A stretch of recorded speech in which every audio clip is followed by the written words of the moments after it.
There's nothing more I can do for you. My father said, I'm finished. All these years later, my father tells me that's where the conversation ended.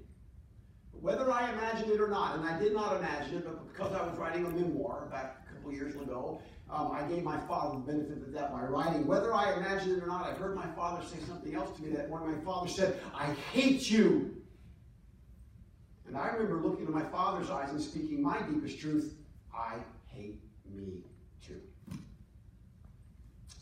No wonder it's so hard to get chronic addicts and alcoholics like me into the door of hope, into the door of treatment, into the love of the community. Because you know what? In that moment, it is unlike any other chronic disease when it comes to the raw emotion that it elicits.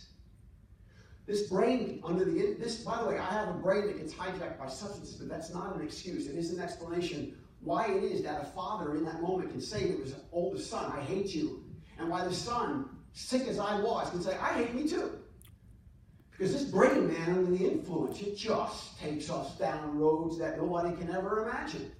Again, not an excuse, but it is an explanation as to why a nice guy like me, decent fellow, law-abiding citizen, can end up the exact opposite of everything that I have been raised to be and believe. I don't come from a broken family. Some of you know. My parents have been married for 64 years. I don't have a broken home. I lacked for nothing growing up. Emotionally, I had issues as teenagers, but I mean, all teenagers have issues, but I was a pretty well-rounded teenager, so I don't lack for anything emotionally. I don't lack for anything financially. I always have money in my pocket. I come from a family of means and prominence. Lack for nothing emotionally, lack for nothing financially. I lack for nothing morally. My parents raised me to know the difference between right and wrong, good and bad, love and hate. I had the toolbox of resiliency growing up.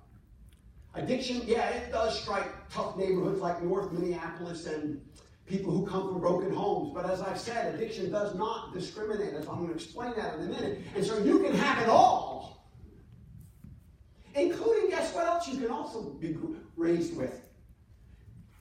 I grew up with a fundamental understanding of that thing up there. Some of you would know my father, the journalist Bill Moyers. He's won 60 Emmys, 4 Pulitzer Prizes. He had an esteemed, younger generations won't know him, but old-timers, there are enough of us old-timers in here would know. Nancy, I'm not looking at you. Rick, my father is the journalist Bill Moyers. He had a really good career at PBS for 30 years. Joe Campbell and The Power of Myth, Healing in the Mind, Death and Dying, Poets, all those things. Some people will know that before